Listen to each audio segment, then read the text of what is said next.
우리 앞뒤좌우 이렇게 이런 엄지척하면서 하나님의 은혜가 임하길 원합니다. 이런 마음으로 엄지척 한번 하시죠. 인사. 네, 하나님의 은혜가 임하길 원합니다. 네. 오늘 회복 시리즈 5번째 시간. 네. 우선순위를 회복하자. 우리 주님의 능력은 변함없지만 우리가 회복하면 주님의 은혜를 경험하게 된다는 것을 계속 강조하고 있죠. 그래서 오늘 이제 5번째 시간으로 우선순위를 회복하자라는 제목을 가지고 주음성 듣겠습니다. 우선순위가 무엇인지 국어사전을 찾아보니까 이렇게 기록되어 있더라고요. 어떤 것을 먼저 차지하거나 사용할 수 있는 차례나 위치, 이렇게 되어 있습니다.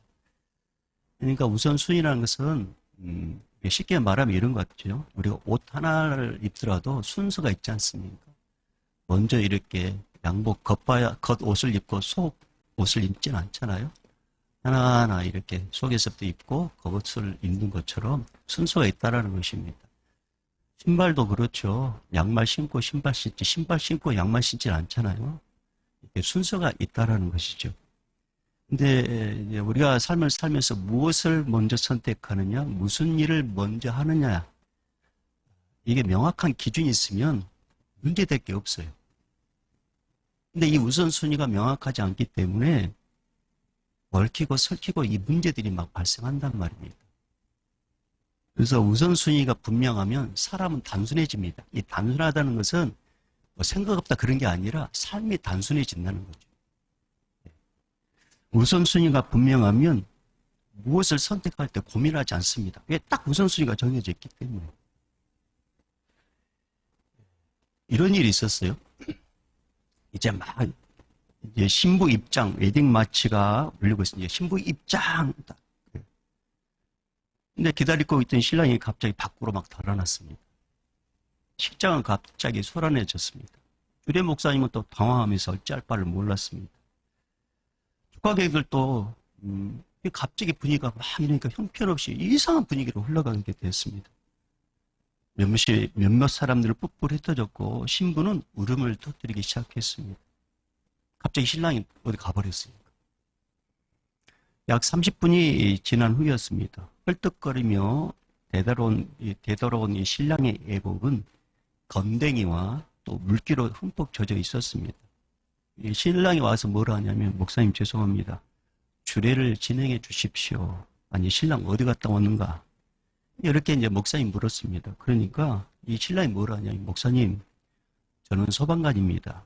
신부 입장과 동시에 화재 사이렌이 들렸는데 가만히 멈춰 있을 수가 없었습니다. 이제 다 진화되었습니다. 이렇게 말하는 것입니다. 이 말 듣고 축하객들은 오해했던 거죠. 이렇게 도망가버려 이제 끝장났다. 그런데 이 말을 듣고 축하객들이 막 박수를 보내고 여기저기서 휘파람을 불면서 막 칭찬하기 시작했습니다. 이 소방관의 우선순위. 결혼보다 지금 불 때문에 누군가 죽어갈 수 있다는 거죠. 이 사이렌 울리자마자 달려갔다는 것이죠. 이 확실한 우선순위. 참 기감이 될 만한 소방관입니다. 자, 그렇다면 예수를 믿는 신앙인은 무엇에 우선순위를 두어야 할까요? 이 물음에 성경 말씀은 이렇게 답을 합니다. 마태복음 6장 33절에 보면 너희는 먼저 그의 나라와 그의 의를 구하라. 그리하면 이 모든 것을 너에게 더하시리라. 이게 무슨 말이냐면 먼저 너희가 예수님을 찾아봐. 먼저 예수님 말씀대로 살아봐.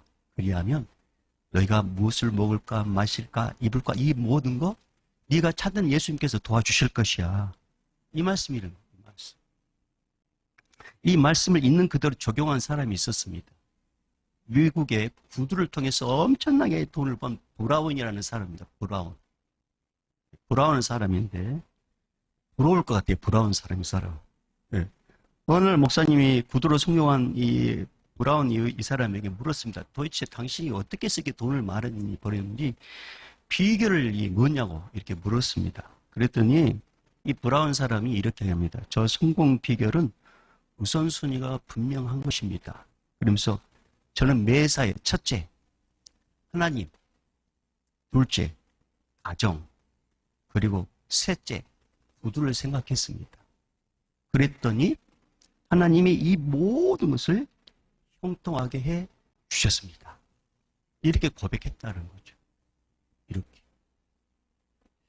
여러분, 사도 요한은 요한 3서 2절을 통해서 우선순위가 분명한 자에게 하나님께서 어떻게 복을 주시는지 이렇게 가르쳐 주셨어요. 요한 3서 2절 말씀 보면 이런 말씀이 있어요. 우리가 다 아는 말씀이에요. 사랑하는 자야, 네 영혼이 잘된 같이 네가 범사에 잘되고 강건하기를 내가 간구하노라. 그러니까 영혼이 잘되는 일에 우선순위를 두면, 다시 말하면 하나님과의 관계를 최우선으로 두면 범사가 잘되고 건강의 축복을 받게 된다는 말씀이에요. 이게. 이 말씀은요, 수많은 믿음의 선배들을 통해서 검증된 말씀입니다. 이 말씀. 여러분, 우리가 땅에 살면서 믿는 자로서 해야 할 것 중에 하나가 신앙의 우선순위를 분명하게 세우는 것입니다. 신앙의 우선순위를 바로 정립하는 것입니다. 무슨 일이 있어도 허물지 말아야 될 우선순위, 이걸 갖고 있어야 되는 거예요. 그런 면에서 오늘 본문은 신앙인으로서 우선순위가 얼마나 중요한지를 보여주는 말씀입니다. 자, 오늘 말씀으로 이제 가보면 예수님께서 계시는 곳은 언제나 수많은 사람들이 몰려들었습니다. 예수님께서 선포하는 이 말씀이 꿀송이처럼 달고요. 예수님께 행하는 이 기적은 지금까지 한 번도 보지 못한 이런 기적을 보는 것이 은혜였습니다. 그러니까 사람들이 예수님 그러면 막 떼거지로 몰려드는 것입니다. 어느 날 예수님께서 바닷가에 계실 때 그날도 여지없이 사람들이 몰려들었습니다.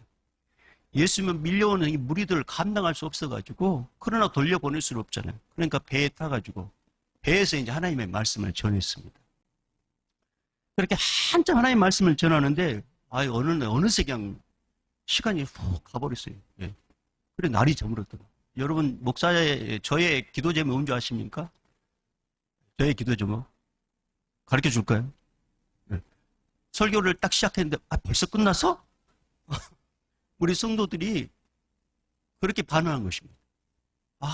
설교 언제 끝나?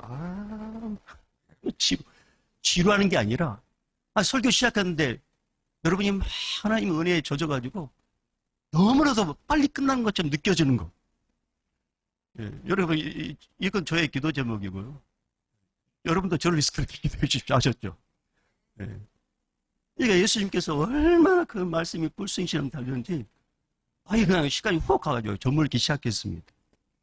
예수님이 어쩔 수 없이 이제 무리를 돌려 보내야만 했는데, 이 무리들의 특징이 뭐냐면 예수님이 눈에 보이지 않으면 집으로 돌아간 것이었어요. 그러니까 예수님께서 이 무리를 어떻게 돌려보내지 못해. 그러니까 하는 게 뭐냐면 이 무리들의 눈앞에서 예수님이 사라지는 것이었습니다. 그래서 제자들 보고 야 얘들아, 우리 건너편으로 가자. 그래서 이제 배를 타고 예수님이 이제 그걸 저쪽으로 건너편을 가게 되는데, 제자들은 예수님의 그 말씀에 순종해서 배에 계신 그대로 모시고 이제 건너편을 향해서 노를 젓기 시작합니다. 그게 오늘 본문의 35절, 36절입니다. 자, 35절, 36절 읽어볼까요? 시작. 그날 저물 때에 제자들에게 이르시되 우리가 저편으로 건너가자 하시니 그들이 무리를 떠나 예수를 배에 계신 그대로 모시고 가매 다른 배들도 함께 가더니. 아멘. 자, 예수님께서 탄 배와 다른 배가 한참 이제 갈릴리 건너편을 향해서 노를 젓고 있었습니다. 근데 갑자기 광풍이 불기 시작했습니다. 얼마나 그 광풍이 거세든지 성경에는 큰 광풍이다 이렇게 기록되어 있습니다. 그 광풍으로 인해서 바다의 물결이 막 일렁이면서 배 안으로 물이 쳐들어오기 시작했습니다. 꼭 가라앉을 것만 같았어요. 제자들은 당황했습니다. 있는 힘껏 물을 퍼내보지만 퍼내는 물보다 들어온 물이 더 많았습니다. 감당할 수가 없었습니다. 얼마 오랫동안 물과의 사투를 벌였는지 모릅니다. 갈 수도 없고 그렇다고 뒤로 돌아갈 수도 없고 이러지도 못하고 저러지도 못하는 상황이 계속 됐습니다. 그러면서 점점 제자들은 지칠 대로 지쳐갔습니다. 그러면서 어떤 마음이 드냐, 야 이러다 죽겠구나. 정말 이러다 죽겠구나. 이런 막 탄식이 절로 나올 정도로 이제 완전히 지친 상태에 있었습니다. 그런데 이런 상황 중에서도 배 뒤쪽에서 베개를 베고 깊은 잠에 빠진 분이 한 분 계셨습니다. 바로 예수님이셨습니다. 제자들은 잠에 빠진 예수님을 보면서 이해할 수가 없었습니다. 도대체 이 상황에서도 잠을 잘 수 있다는 것이 놀라웠습니다. 저도 가끔 놀랄 때가 있습니다. 이렇게 큰 소리를 설교하는데도 잠을 자시는 분들 보면 놀랄 때가 있습니다. 그러면서 한편으로는요, 짠한 마음도 들어요. 수요일이나 금요 철야 때 교회 오신 분들 가운데 이제 조신 분이 있단 말이에요. 하루 종일 일하다가 밥 한 술 뜬 둥 마는 둥 하게 옷 갈아입고 예배 시간에 맞춰서 교회에 오신 걸 생각하면요, 얼마나 마음이 짠한지 몰라요. 얼마나 피곤하면 저럴까. 한편으로는 또 이해가 됐지만 또 한편으로는 목사로서 온전한 정신으로 좀 성공적 예배를 드리기를 바라는 마음으로 제가 때로는 이렇게 좀 쓴소리를 한단 말입니다. 이해해 주셔야 돼. 아셨죠? 대답 안 할 줄 알았어요. 이해가 됩니다. 진짜 짠한 마음이 듭니다. 근데 우리 애들은 어쩔 수가 없더라고요. 앞주 수요 예배 끝마실 때 이제 막 우리가 중보기도 제목이 있어가지고 모두 큰 소리로 통성 기도를 했었습니다. 예배 끝나고 나중에 보니까 우리 양재성 집사님 어깨에 누군가 들쳐내고, 근데 알고 봤더니 우리 누아를 안고 나가더라고요. 잠에 푹 젖어 있는 그 딸. 아이고, 저 어린 것이 초등학교 입학하면서 정아이라 얼마나 힘들었을까. 짠한 마음이 들더라고요. 그리고 또 한 가지, 이제 정신없이 잠에 취해 있는 그 누아를 보면서 뭘 느꼈냐면, 저 녀석은 믿는 구석이 있었구나. 이런 마음이 들더라고요. 자기가 잠을 자도 누군가 알아서 데리고 가겠지. 이 대단한 믿음을 이 애가 갖고 있었더라고요. 나중에 들은 이야기입니다만은, 잠에 축 늘어지면 얼마나 무거운 줄 아세요, 여러분? 축 늘어진 이 누아를 우리 나연 자매와 박 권사님이 둘이 협동을 해가지고 무사히 그 집에 바래줬다는 첩보를 제가 입수했습니다. 너무나 피곤하면 엉덩이 쳐도 못 일어납니다. 저는 우리 예수님의 주무시는 모습을 보면서 얼마나 위로가 됐는지 모릅니다. 육신 입고 이 땅에 오신 예수, 하나님이시면서 그분은 완전하신 인간이셨습니다. 피곤하면 주무셔야 했고요, 배고프면 드셔야 했고, 목마르면 마셔야 했습니다. 슬프면 우셨어요. 기쁘면 웃으셨어요. 화가 나면 화도 표현하셨습니다. 그래서 우리가 느끼는 모든 것을 다 아시기 때문에 우리를 이해할 수도 있고, 할렐루야, 격려할 수도 있고 도와줄 수도 있는 거예요. 그래서 그분께서 오늘 우리에게 뭐라고 하신지 아세요? 오늘 그분께서 우리에게 뭐라고 말씀하시냐면, 수고하고 무거운 짐진 자들아, 내게로 오라. 내가 너희를 쉬게 하리라. 여러분, 무엇이 여러분을 쉬지 못하게 만들고 있습니까? 무슨 일이 여러분을 피곤하게 만들고 있습니까? 무슨 일이 여러분을 힘들게 합니까, 지금? 어떤 일이? 어떤 사람이 여러분을 눈물 짓게 합니까? 무슨 일이 여러분을 한숨 짓게 합니까? 무슨 일이 여러분을 낙담하게 만듭니까? 혹시 그 일이 나만 겪는 고난이라고 생각하고 계십니까? 혹시 그렇게 알고 계셨습니까? 아닙니다. 우리 주님도 함께하고 계셨습니다. 그래서 오늘 이 말씀 하시는 거예요. 그 집 내게 맡겨라. 그 집 내게 맡겨라.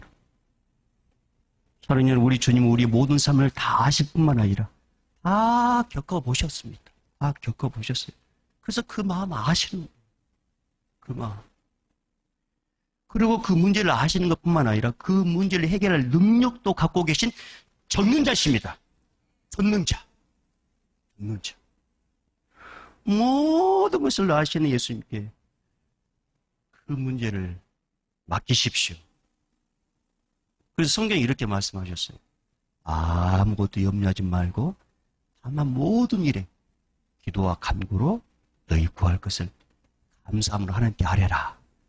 그리하면 모든 지각에 뛰어난 하나님의 평강이 그리스도와 예수 안에서 너희 마음과 생각을 지키시리라. 이 말씀 붙잡고 우리 맡기십시다. 자, 지칠 대로 지친 제자들이 예수님을 흔들어 깨우면서 이렇게 말을 합니다. 38절 말씀. 자, 읽어볼까요? 시작. 고물에서 베개를 베고 주무시더니 제자들이 깨우며 이르시되 선생님이여 우리가 죽게 된 것을 돌보지 아니하시나이까. 아멘. 자, 메시지 성경은 이 부분을 이렇게 기록해 놨어요. 선생님 우리가 빠져 죽게 되었는데 아무렇지도 않습니까? 이렇게 기록되어 있더라고요. 여러분 제자들의 믿음 없는 말을 한번 들어보십시오. 믿음 없는 말. 주님이 그 배에 계시는데 어째서 죽을 것이라고 생각한단 말입니까? 왜 주님께서 제자들의 형편과 처지를 모르고 계실 거라고 생각한단 말입니까? 왜 우리를 돌보지 않느냐고 이렇게 말한 걸 봅니다. 왜 지금 당하고 있는 문제를 돌보지 않을 것이라고 생각한단 말입니까?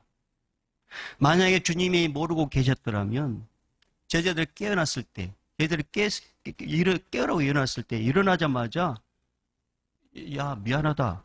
내가 깜빡 졸았어. 야 근데 무슨 일이야? 뭐가 문제인데? 이거 어떡하냐? 이거 큰일 났네. 아마 이렇게 예수님도 불안에 떨었을 것입니다. 하지만 예수님은 그렇게 반응하지 않았습니다. 마치 기다렸다는 듯이 예수님께서 일어나시자마자 이렇게 하셨습니다. 39절 말씀. 39절 시작. 예수께서 깨어 바람을 꾸짖으시며 바다더러 이르시되 잠잠하라 고요하라 하시니 바람이 그치고 아주 잔잔하여 지더라. 아멘. 사랑하는 여러분, 제자들의 문제가 뭡니까? 제자들의 문제. 제자들은 극히 인간적인 생각을 갖고 예수님을 바라보았다는 것입니다. 극히 인간적인 생각으로 예수님을 판단했다는 것입니다. 우리가 할 수 없는 일, 예수님도 할 수 없을 것이야. 우리가 당면한 이 문제, 예수님도 어쩔 수 없을 것이라 이런 생각을 갖고 있었다는 것입니다. 그런데 예수님이 어떻게 하셨어요? 제자들이 예수님을 찾자마자 마치 기다렸다는 듯이 지금 제자들이 겪고 있는 이 문제를 가장 먼저 해결해 주셨습니다. 힘들어 죽을 것만 같은 그 문제를 먼저 해결해 주셨습니다. 포기하고 싶은 그 문제를 먼저 해결해 주셨습니다. 안 될 것 같은 문제를 먼저 해결해 주셨습니다. 이분이 예수님이십니다. 이분이 예수님이십니다. 왜 좀 더 예수님을 찾지 않았는지 오히려 안타까울 뿐입니다. 왜 좀 더 일찍 찾았더라면 그만큼 고생은 수고는 줄어들었을 것인데 왜 좀 더 일찍 찾지 않았을까? 이게 안타까울 뿐이에요. 이게. 여러분 요한복음 2장에 보면 예수님께서 혼인집 잔치집에 초대를 받았습니다. 근데 그 집에 이제 포도주가 떨어졌어요. 이때 마리아가 이 문제를 예수님께 갖고 옵니다. 마리아는 이 문제를 해결할 분은 예수 한 분뿐이라는 것을 100% 믿었어요. 100%. 뿐만 아니라 마리아는 하인들이 가서 이렇게 부탁합니다. 예수께서 너에게 무슨 말씀하시더니 너희는 그대로 해? 이렇게 부탁합니다. 마리아의 믿음대로 예수님께서 이제 일을 하기 시작합니다. 예수님은 하인들에게 항아리에 물을 가득 채우라 말씀하시고 그 물을 떠서 연회장에 갖다 주라 이렇게 말을 합니다. 하인들은 예수님의 말씀대로 물을 떠서 연회장에 갖다 줍니다. 그런데 하인들이 순종하는 그 사이에 항아리의 물과 하인들에 들려있는 이 물이 순간 포도주로 딱 바뀌어버린 거예요. 사랑하는 여러분, 순종하면 역사 일어납니다. 순종하면 역사 일어납니다. 순종하니까 이 순간에 딱 역사 일어나 버린 거예요. 그리고 연회장에 딱 포도를 갖다 줬습니다. 연회장 맛을 보고 야 이거 어디서 났니? 이렇게 물었어요. 그러니까 연회장은 도대체 이 포도주가 어디서 났는지 몰랐단 말입니다. 근데 성경 말씀 보니까 하인들은 알더라 했어요. 하인들 알았어요. 예수님께서 이런 기적을 베풀었다는 사실을 하인들은 알았다는 말입니다. 여러분 마리아를 통해서 배울 점이 뭡니까? 우선순위입니다. 가장 먼저 예수님께 이 문제를 알렸습니다. 그리고 예수님께 말하면 예수께서 해결해 줄 것 또한 마리아는 믿었습니다. 마리아의 믿음대로 예수님은 혼인잔치의 집의 문제를 해결해 주셨습니다. 사랑하는 여러분, 마리아를 통해 배울 점이 뭐라고요? 마리아를 통해 분명한 우선순위.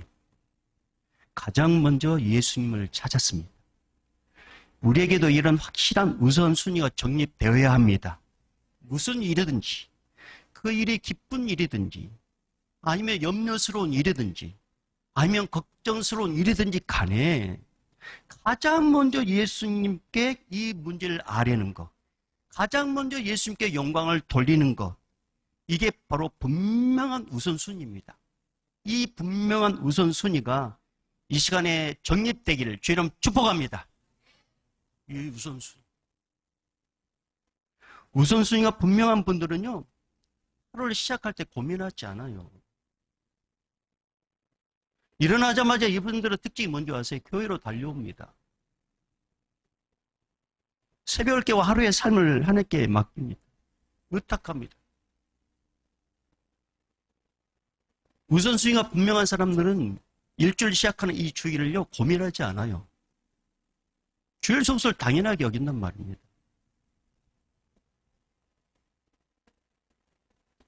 근데 우선순위가 분명하지 않으면 헷갈린 거, 고민하는 거죠.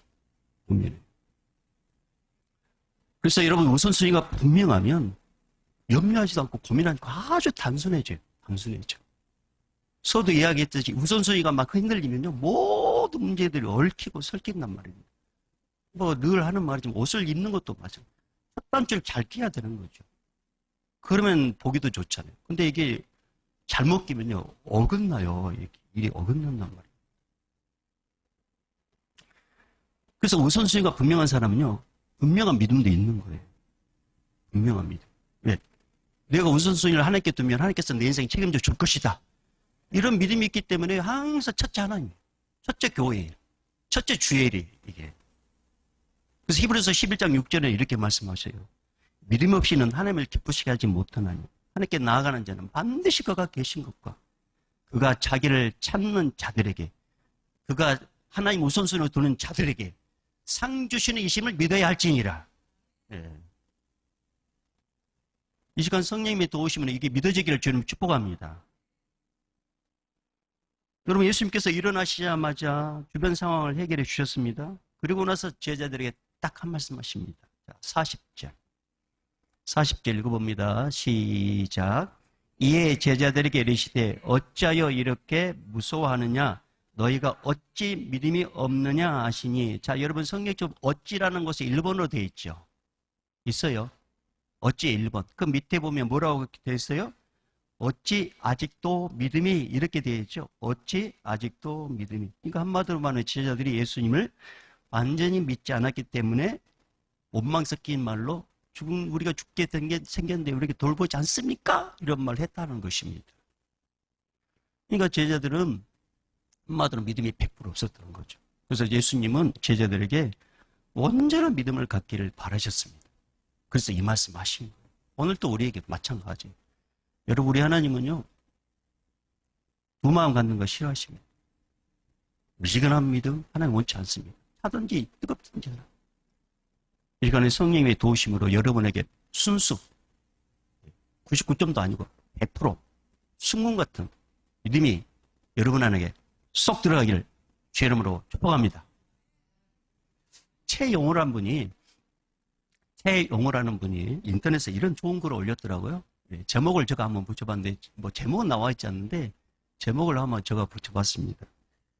야물딱지게 신앙생활 하자. 제가 한번, 근데 이제 그 야물딱지게 신앙생활 하자가 계속 뒤에 나옵니다. 근데 야물딱지게가 뭔지 아세요? 야무지게 강조형입니다. 그 야무지게라는 뜻이 뭐냐? 국어사전 찾아봤더니 이렇게 기록되어 있더라고요.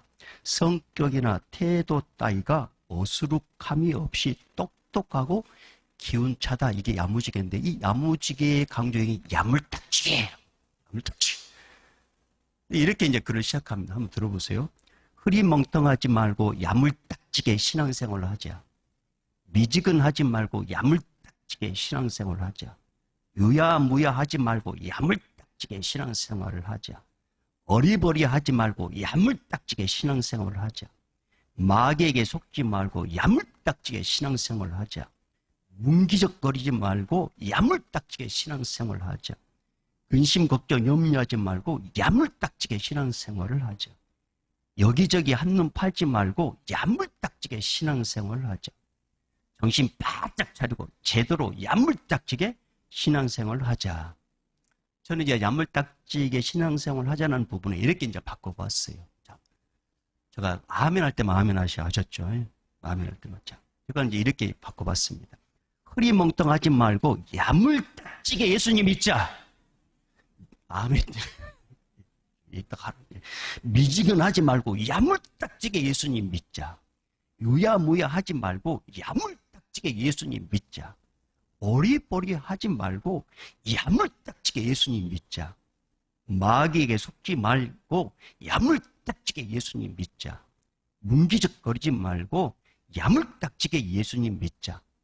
근심, 걱정, 염려하지 말고 야물딱지게 예수님 믿자. 여기저기 한눈 팔지 말고 야물딱지게 예수님 믿자. 마지막으로 아멘 해주세요. 정신 바짝 차리고 제대로 야물딱지게 예수님 믿자. 할렐루야! 야물딱지게. 하려면 야물딱지게 해. 하려면 야물딱지게 해버려. 안 하려면 안 해도 돼. 하려면 해요. 믿음도 마찬가지로. 야물딱지게. 야물딱지게. 이게 우선순위. 야물딱지게. 자, 옆에 분에게 야물딱지게 믿습니다. 그렇게 해보십시오. 야물딱지게. 야물딱지게. 인생의 문제가 어디서부터 발생한 줄 아십니까? 우선순위가 제대로 정립되지 않으니까 얽히고 설키고 문제가 발생하는 것입니다. 인생에서 가장 중요한 건 신앙생활이란 말이에요. 우리 학생들, 우리 아이들 학교 가서 가장 먼저 해야 될 우선순위는 뭐냐면 책상 앉자마자 기도부터 하는 거예요. 윤우, 규현이 우리 학생들 그렇게 하셔야 돼요. 알았죠? 우리 직장에 가신 분들은 살 탁 타자마자 먼저 기도를 먼저 하는 거예요. 그리고 직장에서 딱 도착하자마자 이곳에 주의 평강이 임하기 원합니다. 이게 우선순위예요. 이게 흔들려 버리면요. 이상하게 그날 진짜 막 일이 꼬입니다. 근데 이게 딱 정립되면 하나님 아셔요. 야, 얘가 우선순위를 아는구나. 그래서 공부할 때 정신을 바짝 차리고 공부하는 데 집중하게 도와주시고 해서도 하나님 은혜 가운데 잘 굴러가게 도와주신단 말이에요. 이 우선순위. 이게 확립되고 정립되면 그 영혼 하나님께 책임져 주십니다. 자, 우리가 회복해야 할 거 뭐라고요? 우선순위를 회복하자. 이왕이면 우리 예수 믿어보십시다. 이제는 우리 주 예수 그리스도 은혜와 하나님 아버지의 무한하신 사랑하심과 성령님의 감화 감동 교통 충만하심이 그래 내가 우선순위를 잘못 정했구나. 오늘부터 첫째 하나님 그래 분명 우선순위를 정해야 됐다. 이렇게 우선순위를 정립하고 그렇게 살기를 다짐하는 우리 믿음의 성도들의 그 결단과 앞길에 오늘 또 복음을 전하는 우리의 선교사님들과 또 코로나로 인해서 애쓰는 우리 모든 의료진들과 이를 위해서 애쓰고 수고하는 모든 믿음의 사람들과 또 여러 가지 형편 때문에 예배에 참석하지 못한 우리 권속들과 예배 현장에 있는 우리 다음 세대, 어린 세대들, 우리 청년들, 우리 모든 믿음의 사람들 머리 위에 이제부터 영원히 있을지어다. 아멘.